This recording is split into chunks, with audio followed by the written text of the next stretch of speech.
just before the 1800s, at the end of the 18th century, Edward Jenner, he was a physician. He went out and investigated this claim that some practitioners were making, that the cowpox contact can provide you immunity from smallpox.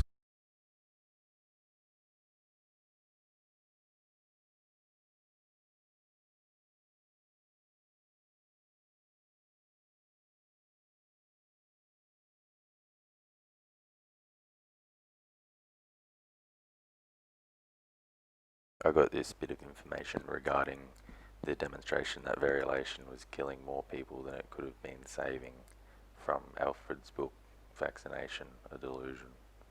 How this ever got started as a rational thing to do, it's as if people believed that when all their family and friends got sick and they didn't, they somehow weren't immune. I am sure that if we thought the way we thought today, back when we were starting variolation, we just would not have started it. We would not have thought to give ourselves the best chance of developing smallpox. We believe that the cause of it is that which is in the excrement of the disease that we are putting in our body. We would not have started this practice if we thought the way we did today.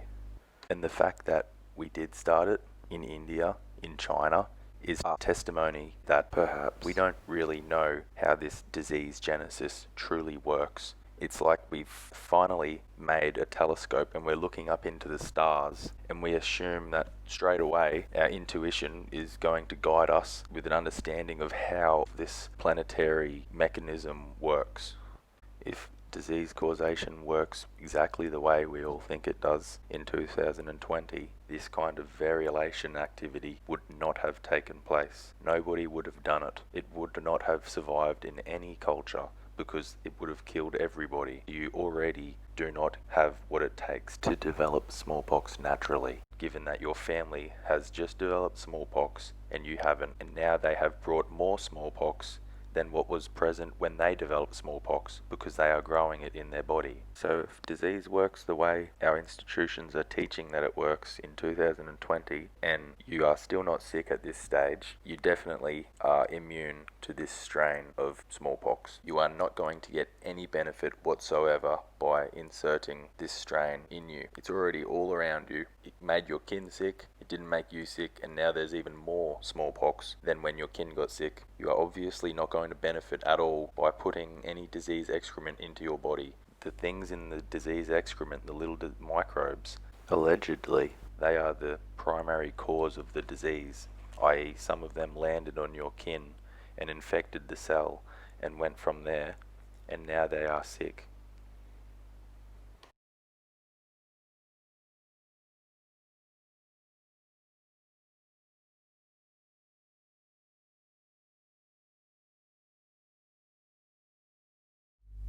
He went out and investigated this claim that some of the practitioners were making, that the cowpox contact can provide you immunity from smallpox, and that the milkmaids on average are less likely to get smallpox, significantly less likely. And so Edward did some thinking and devised the first vaccination. It would turn out that they were right about the milkmaids being less likely to develop smallpox, just by the fact that they were in a class of people who were receiving fresh nutriment, fresh food, and live in open air, more open than all the people in the city. There's significant differences on the health of a person.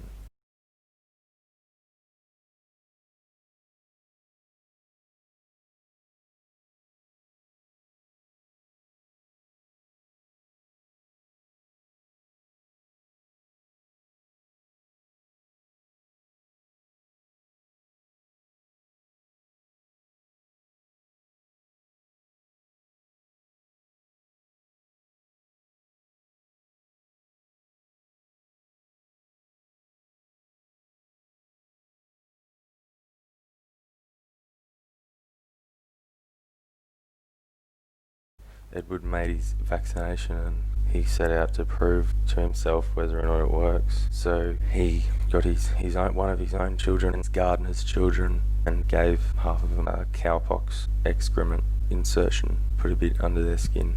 One or a couple of them got sick, I think one boy was sick for 9 days, so 14 days after the vaccination, which wasn't called vaccination, he wasn't saying vaccination. They received the smallpox excrement, and some of the people who didn't get the cowpox excrement, they got sick.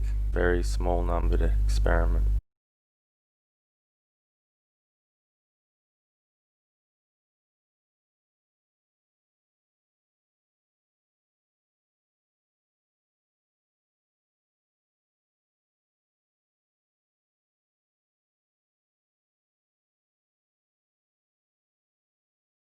And the boy who got sick after the cowpox, once he recovered and then he got the smallpox insertion, he didn't get sick. Some kids got sick when they got the cowpox. Some kids got sick when they got the smallpox insertion. Some kids got sick when they got the cowpox, but not when they got the smallpox insertion. Some kids got sick when they only got the smallpox insertion, but not the cowpox. From this small numbered experimentation that Edward Jenner did, he declared success. None of his experiments were large numbered and in circumstances of real-time disease genesis. They were all involving the insertion of various disease excrements. I think he had some friends in a political arena, and this product was then mass-produced with the results of this experiment with the children.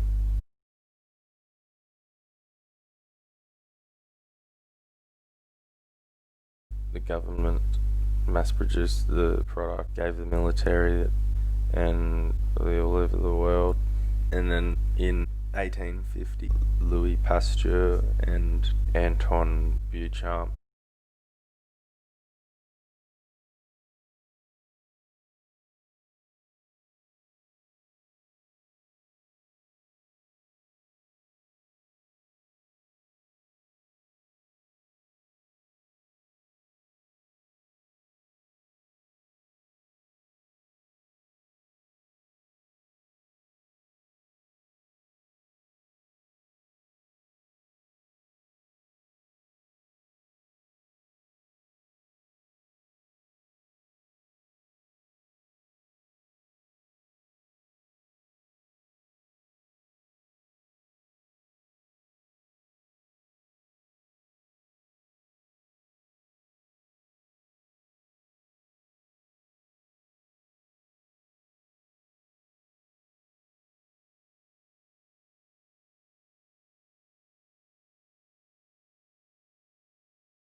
two French scientists. They were studying the activity of bacteria and other microbes and noted the relation between fermentation and microbial activity, and began to even notice that there's a relation with disease and microbial activity, and there are characteristic disease processes that come along with characteristic microorganisms specifically associated.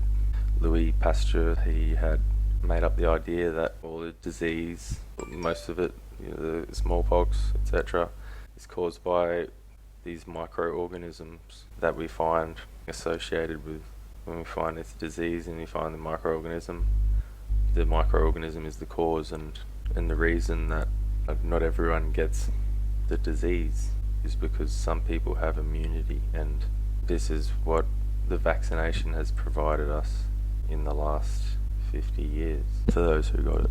Antoine Beauchamp disagreed and said no, the terrain of the cells, that is the initiating factor of whether or not disease will develop. It's not the microbes, they're more consequence of the change in cellular terrain, i.e.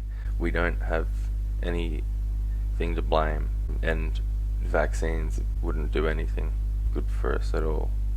So Louis Pasteur's idea was met with the favourite idea of the community, which was introduced 50 years before Louis was doing his thing.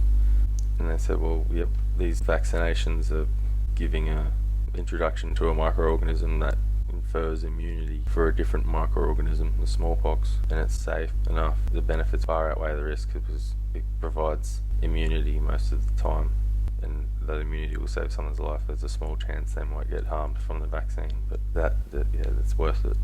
So Louis Pasteur was the one who come up with the name Vaccination to credit Edward Jenner once the theory had get going of the germs causing disease that they're associated with. Next best idea was to make more vaccinations, so he made a rabies vaccine. He might have made another one, but he come up with the name Vaccination, vac coming from the word cow and nation from wherever. So from there, Beauchamp and Louis Pasteur had their differences in ideology. The vaccination market was conquering the world. The vaccination product was conquering the world market, and it appeared as though the more accurate idea between Beauchamp and Louis was proven through the fact of which one was more successful on the market, and that was clearly the germ theory and the vaccinations work theory.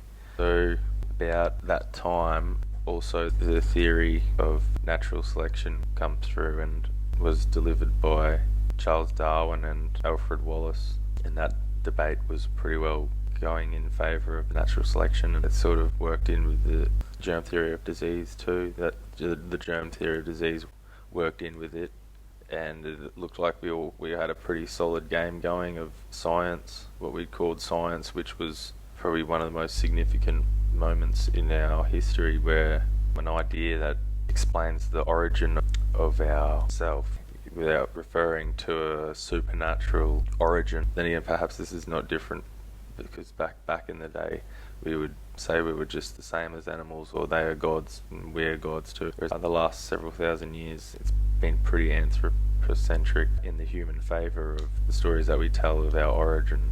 Well, even if the most significant moment in the last 3,500 years, where an idea is planted and a group, a nation, quite a power on the scene at the time, takes this idea upon itself and puts it into the bones of its academy and institution of knowledge, that this is how species evolve, and there's nothing special about a human that isn't also about an elephant. Ultimately special, supernaturally special, whatever. So one of the guys who is considered a co-conceiver of the theory of natural selection, although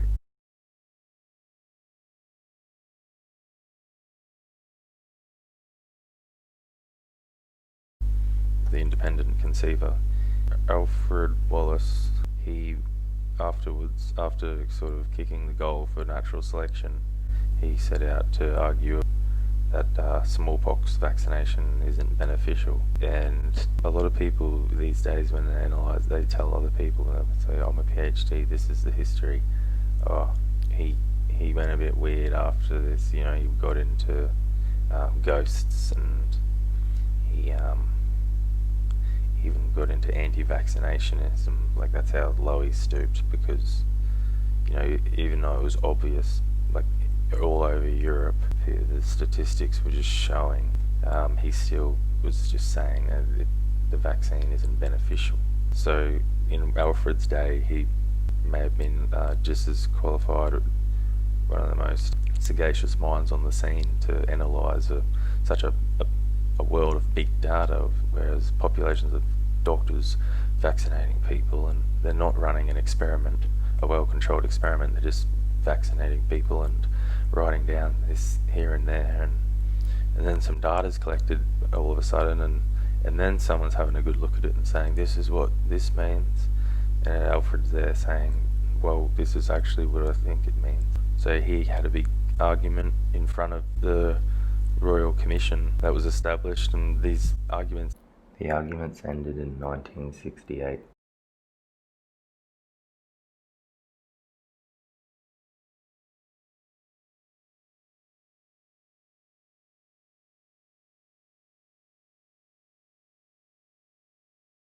Ended up losing, and he reckoned that the judge, the board, the panel of country gentlemen just could not believe that such a body of professionals, medical professionals, could be deceived, that they could be wrong. And it's more likely that Alfred was just, in a real complex way, looking at the situation and saying, no, the vaccine doesn't work, and we don't understand it, and the other guys don't seem to understand. They appear to be in favour of vaccines. There were other guys who did understand it, and medical professionals, one of them even written it in the Encyclopedia Britannica, Charles Creighton, he was saying that the vaccine is not beneficial and dangerous. And some consider him the father of modern epidemiology. He wrote History of Epidemiology, I think that's what it's called. People say that he was wrong because he wasn't out there in the field much, like treating patients. He was more of the I'm gonna read it, I'm gonna read everything and learn everything from afar. They say that's what was wrong with him, and he thought that what everyone generally believed is most likely to be wrong. Anyway, the Royal Commission decided that Britain had truly conceived of a scientific product that is proven through the statistical analysis, statistical science, and it is truly saving lives. We've just investigated the matter. We can understand and we agree, we believe them. And then Alfred was pretty upset, probably. He never wavered in his belief, and you can find references to this situation in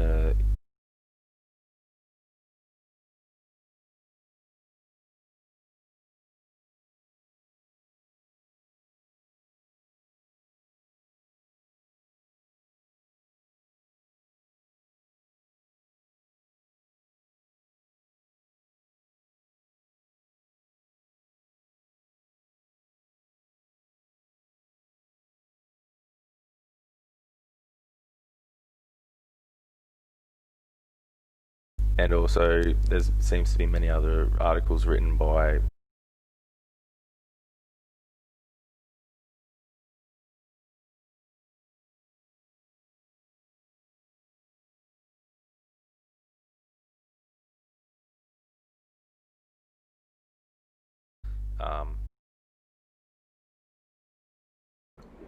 pretty awkward moment when, after the debate, the Royal Commission debate, England records its highest smallpox death rate ever. Still, some people refer to the data and say, hey look, smallpox went away after it was mandatory, after it was absolutely mandatory. And it's like, what about scarlet?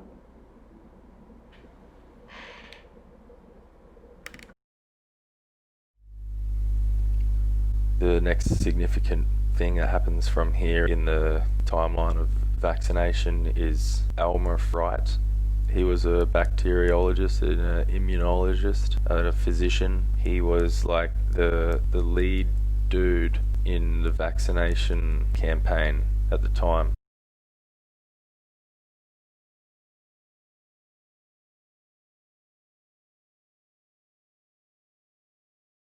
He was like the lead scientist, medical scientist, and he developed a typhoid vaccine which was being given to soldiers in India and Africa. And a man called Carl Pearson, professor in mathematics, he is now credited for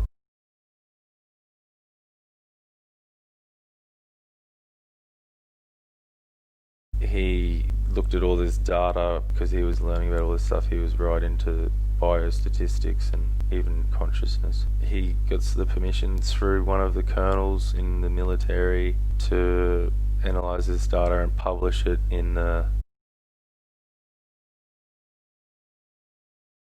The article Resistors Logic in Studies in History and Philosophy of Biological and Biomedical Sciences comes with a citation that says, by 1904, when Carl Pearson's statistical analysis of Wright's results concluded that the statistical justification for the technique was poor, and that its routine use should be suspended until trials had yielded unassailable data, even the BMJ had come around to the view that Pearson had a point. The analysis that Pearson made casted doubt upon the idea that this vaccine is beneficial. In doing so, to make one of the most highly esteemed medical scientists from Britain that had made a vaccine, to make it known to the whole community that the professor of mathematics just realised this man's vaccine doesn't work.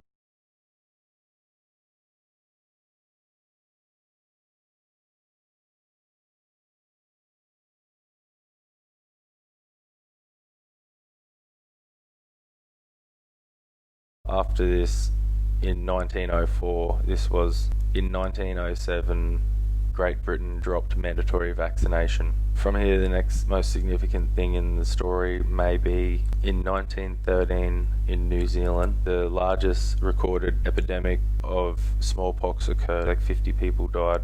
For some reason, the largest epidemic of smallpox occurred on this island when European settlers arrived and met with a native population that apparently had not seen smallpox before, and the smallpox epidemic occurs in 1913, the biggest one, when there's a vaccination available. The next part in the journey would be the narration of the next 40 years, 30 years until World War II, where the public was starting to lose faith in the vaccination practice and the ability for the practice to save lives, starting to lose faith that this product was a lifesaver and it wasn't mandatory anymore in those 40 years.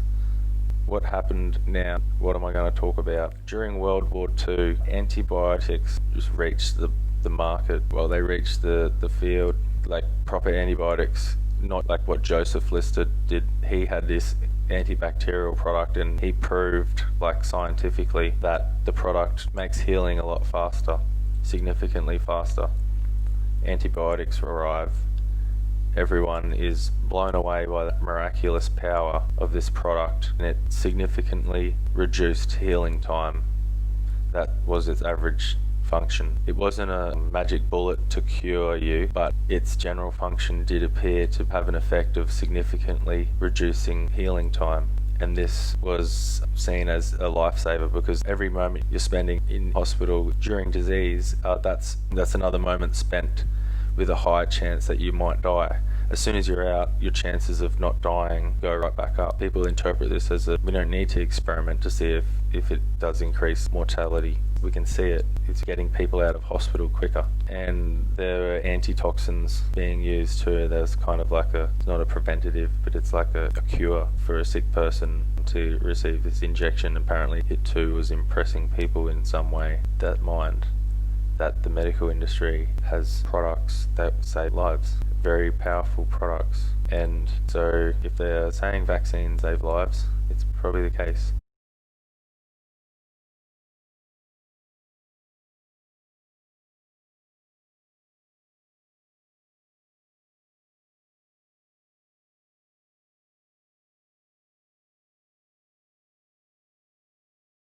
From here, we reach another significant part, which is not very much after World War II ended. We see some vaccination trials popping up to try to prove scientifically to the world that this product saves lives. A lot of the trials didn't work, of course, and they weren't successful. Some did. Two of the trials that stick out that I have studied to be the most significant trials from this time period of 1945 to 1956. One of them was a polio trial and one of them was a whooping cough trial. The recipients of the vaccination were much less likely to be found with whooping cough in the trial compared to the recipients of a concoction of various bacteria species that have been killed, and the only further looking that I've done on this subject, on this particular one, is a look at the data of the background rate of whooping cough for the population in Britain of children, and it looks like the background rate was about the same as the rate found in the vaccinated children during the trial, and the children who received this concoction of dead bacteria species were found to be significantly higher than the background rate, but we can't be sure. But what we do have is this comparative trial, and that's as close as we can get to be sure it's very well controlled parameters, and we list the ingredients in the placebo. So that was one trial that sold the world. And the next one was the Jonas Salk trial. He produced a polio vaccine and 200,000 children received it. 200,000 children received a placebo injection, which the ingredients of are not listed, except it is stated that there is no tissue in the placebo injection.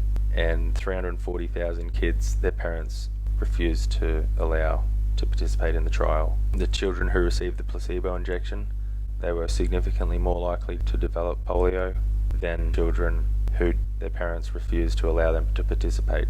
They had 4 deaths with polio, and the children who their parents wouldn't allow them, they had 0 deaths. And that's comparing a group of 340,000 to a group of 200,000. The group of 200,000 had 4 deaths with polio. The group of 340 had none. The group with the vaccinations, they had significantly less polio than the group that received the placebo, and a bit less significantly, but still significantly less polio than the children in the group that parents refused to allow participation. 0.04% of those who received the vaccine were diagnosed with polio. 0.08% of those who received the placebo were diagnosed with polio. 0.05% of those who were not allowed to participate were diagnosed with polio. This discrepancy was addressed in the medical report when they said, the question has been asked why the incidence of paralytic cases is less in the uninoculated members of the population than in the placebo controls. One can only repeat that the populations receiving vaccine or placebo are strictly comparable in every characteristic. They are equal parts of one population, while those who refused participation are distinctly different. This is the most interesting part to the story to me, because after all this media hype was released to the world that a new vaccine was found to be very successful, the American Statistical Association scrutinized the trial, and they looked at this point, at this discrepancy, and they thought that they ought to go in and investigate to see if they can find the reason for such a discrepancy. The only significant difference that they found between those who refused to participate and the other groups was that those who refused to participate were on average from a lower socio-economic status.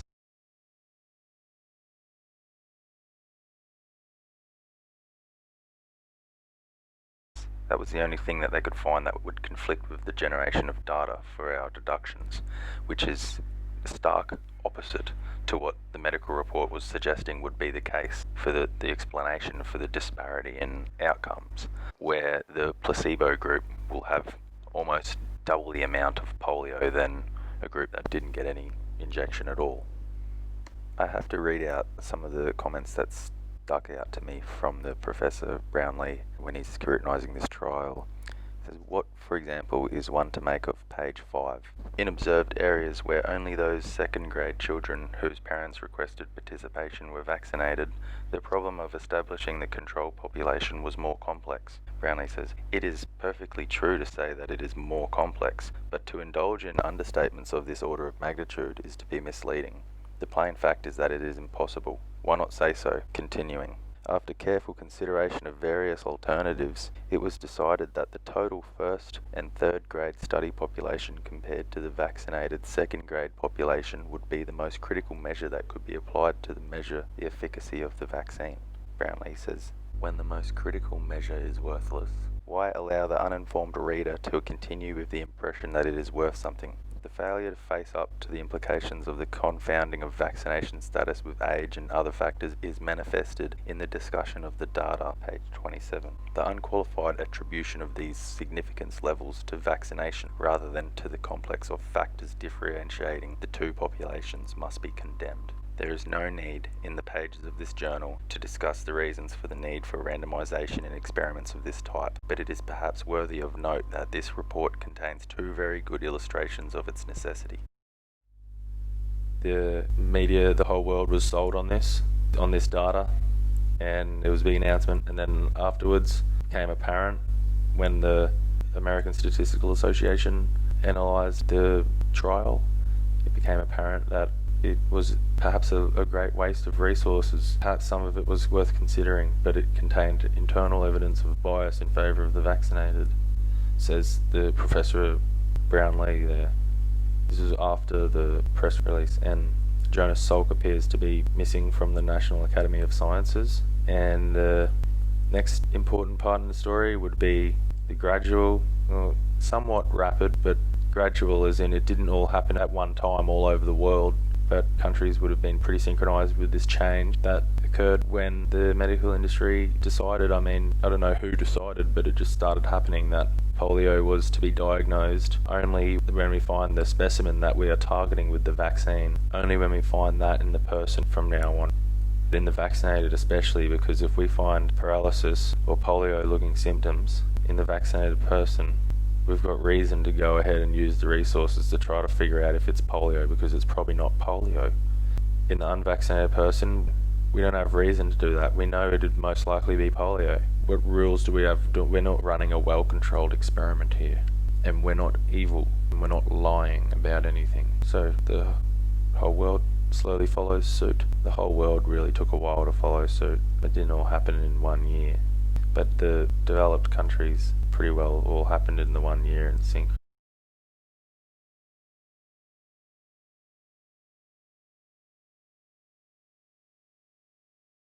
As the vaccine rollout all occurred too in sync, then most of the polio that occurred pre-1950s, most of the polio that was diagnosed as polio was non-paralytic, and this is in the medical journals.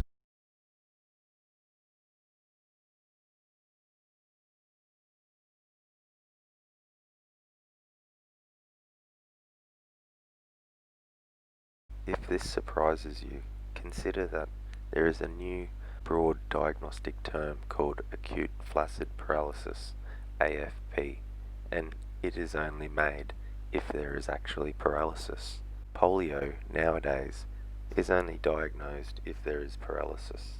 Polio is a form of AFP. Now consider this graph.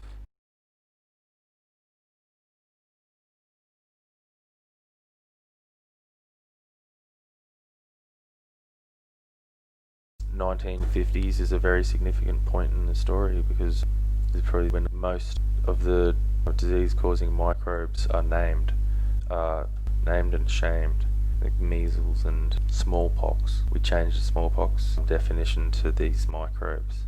We also add all these other microbes for different cases that look like smallpox, and also cases that in the future we could diagnose someone with and it looks exactly like smallpox. Do we have to test for smallpox? Well, they've been vaccinated for it. Test for these other things first that haven't got vaccines, these other conditions with the microbes. No one's lying here. This occurred, and in 1980, smallpox was declared eradicated. And the next part from here is 90s. There were many other trials that occurred in this time where vaccination was given to one group and some other vaccination was given to another group. And we look at it and we say, look, the people who received this vaccine were less likely to get the disease that the vaccine targeted compared to the people who didn't get that vaccine. They had this other vaccine. That's a placebo control. Or if it's not a vaccine, it's a concoction of some materials that are not very nice for the body, so the body doesn't like it, and then you don't know if you've been vaccinated or not. The next significant part is when people actually start doing saline injected placebos and showing that the vaccinated are less likely to be found with the disease condition to make the diagnosis for the disease that they're vaccinated against, compared to someone who's received the saline injection.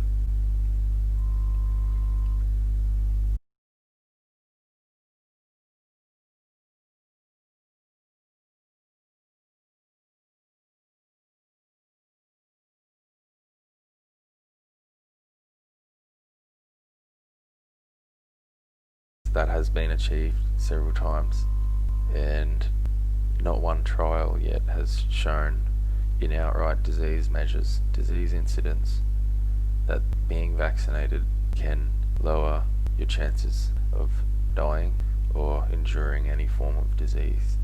Overall, just disease incidence. Vaccination has never proven to give an organism the edge in disease incidence.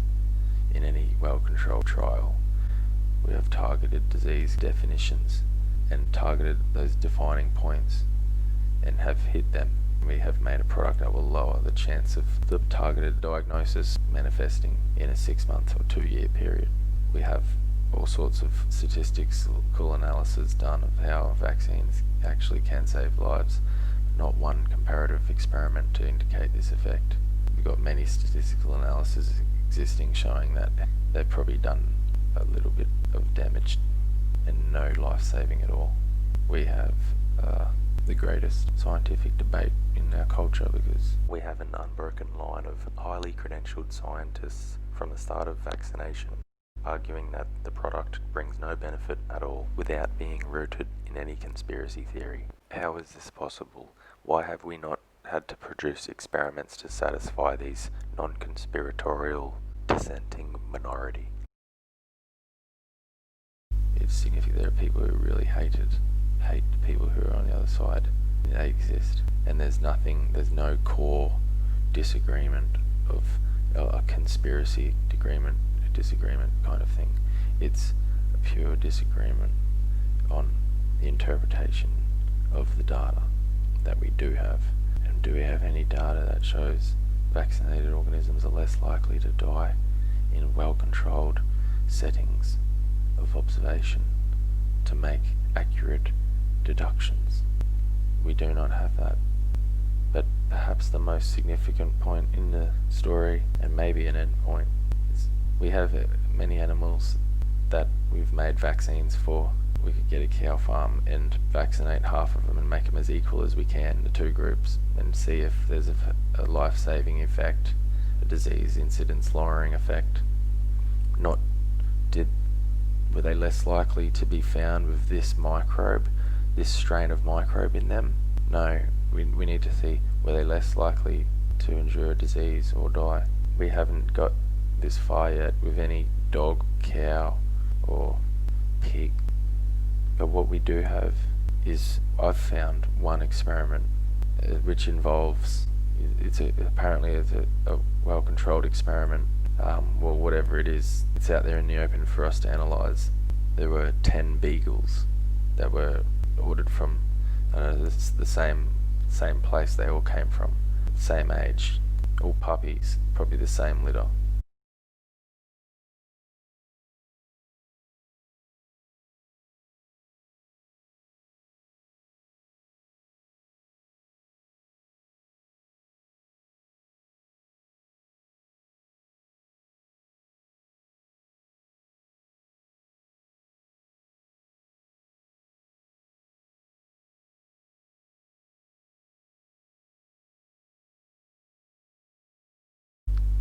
They were all vaccinated with the one vaccine which seeks to protect against all 3 diseases. They all got the vaccine. 4 years later, there were 7 other adult dogs, so they're all adults now.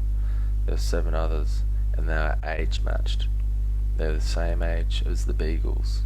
That is the only kind of randomization that appears to have taken place explicitly. They didn't have the vaccine. 3 of them died. 1 was euthanized by the end of this challenge. Throughout the challenge, these dogs were being injected with, I don't know, I couldn't figure out. I tried to track down what the number was exactly, but I'm guessing it was over 1 trillion viruses were injected into these dogs. twice in the vein and once down their nose.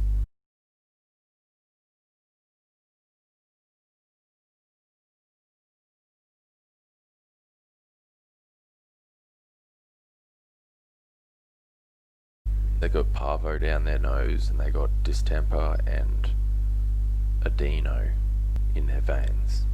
2 of them died and 1 was euthanized. And in the vaccinated group, only 1 of them got a little bit sick throughout this 45-day challenge, where they, on 3 different occasions, they get either injected in their vein or sprayed in their nose, or both injected and sprayed in their nose. So that was the results. The beagles, none of them died.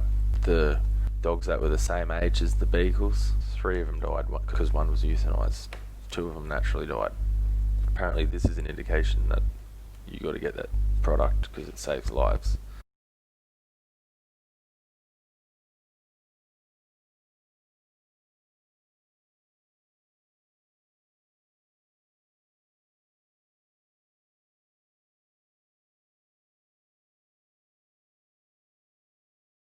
So just to reiterate, there were 10 beagles that were vaccinated as puppies, and then they were 4 years old, and they were compared to other adults that were also 4-year-old dogs. There were 5 beagle puppies included every time these adult dogs were injected with the viruses. These 15 puppies were specifically beagle, and most of them died. Of those that died, most of them were euthanized. It can be confirmed from the report that at least 3 of the puppies died on their own accord. Strangely enough, in the report we find that out of all these virus injections, all these diseases that these viruses are said to cause, their number 1 symptom is fever. Only 1 adult dog produced fever in the trial, and 3 of the puppies. Considering almost all of the unvaccinated dogs got sick and 3 of them died of 7. That's quite strange. This would make me bet my money that the destructive mechanism of these viral challenges was from the direct result of the poison of the virus, rather than the viruses infecting the cells and mass reproducing in the bodies that you inject them in. This appears to be the only indication I've found that product can save lives. But to me, I feel like it's compromised because, I don't know, the other dogs might have been Chihuahuas. When you're going to just say they were the same age, they probably looked much different and weighed different amounts and a different caliber of health. But it was recorded that the antibodies were there, the relative antibodies, they were there in their blood. You know, I reckon that having been vaccinated before in your life would likely provide somewhat of a callus or a absorbing pad you might build for when you are injected with a heap of antigens randomly in an extraordinary manner, such as only occurs in vaccination or in the laboratory when someone's injecting you with 1 trillion or more viruses or less.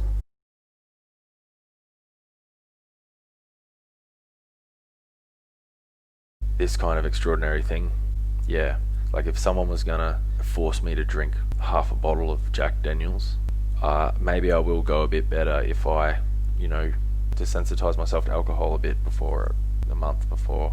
Maybe the vaccine, you can do that too. You can build up a wall of antibodies, a callus of antibodies, and it'll be useful only for when you're being injected with an extraordinarily large amount of antigens all of a sudden in your body. Boom. Yeah, maybe it helps to have that wall of antibodies there, flood of antibodies. Nevertheless, this appears to be the only experiment, like I said, that shows a life-saving effect.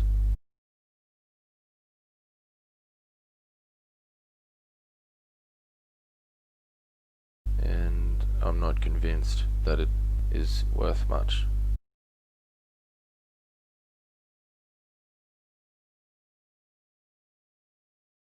So we're all waiting for the coronavirus vaccine now, and we're all anticipating what's it going to do, what's going to happen during the trial. Are they going to record the mortality rates? Is it going to go longer than 6 months? We're going to have a look at an overall measure of disease incidence, or are we just going to look at this genre of disease and coronavirus signature? Or are we just going to look at coronavirus signature? Or are we just going to look at whether or not certain antibodies developed after the vaccine was injected? Will we compare it to a saline placebo, or will we compare it to some other vaccination? Or will we compare it to the vehicle of some other vaccination, i.e. all the adjuvants, other ingredients other than the biological product of antigen?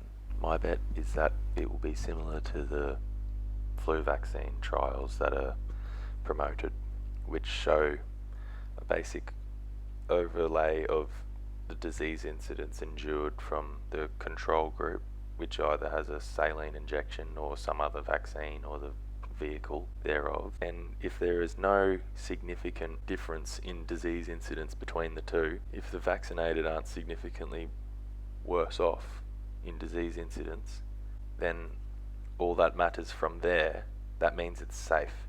From there, what is shown is the data of who passed the coronavirus test and who didn't. And we compare the rates of the vaccinated and those who got the placebo injection. And if those who were vaccinated were significantly less likely to pass positive on the coronavirus test, we have a successful vaccination trial, given also that those who received the vaccine were found to produce these specific kinds of antibodies that are quite similar to the one that we naturally produce when we encounter coronavirus. We won't show an outright measure like mortality or outright disease incidence and say, look, our product gave us the edge in disease incidence. We will say it is safe enough, it stimulates antibodies to be produced, and it makes the recipient less likely to be diagnosed with coronavirus on this test within a 6-month period of time. That much we know. Perhaps 1 year. I'm saying that we won't show a benefit in outright disease incidence or mortality for the vaccinated if it's a well-controlled experiment. We will not find that. I'm betting this because I have not found one that has existed so far. I bet that when we establish such an experiment with cows, dogs, humans, anything that has a good range of vaccinations that are said to be life-saving, I bet anytime we have established this experiment properly, the unvaccinated will be better off in disease incidence and mortality overall. I don't care about X microbe or Z microbe or this criteria or that. I'm really focused on the overall picture of benefit in disease incidence and / or mortality. Because if we don't focus on the big picture, we can get deluded quite easily in saying, hey, everyone focus on X. X is bad, X is bad, X is bad. We just ran a trial and we beat X. Those who got our product were less likely to have X. The bigger picture, it all works out, just trust us. How does it work out? Well, in my opinion, we have no one lying. Essentially, we just have people who take pride in their work, who believe in what they do and in what their culture has taught them. Successful market dynamics, which are always prone to change. This whole thing doesn't need to be a lie in order to be a greatly flourishing, erroneous phenomena. It may just be a delusion, like I am convinced it is.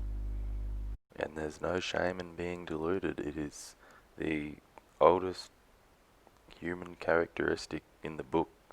It's probably all too human and only possible by humans.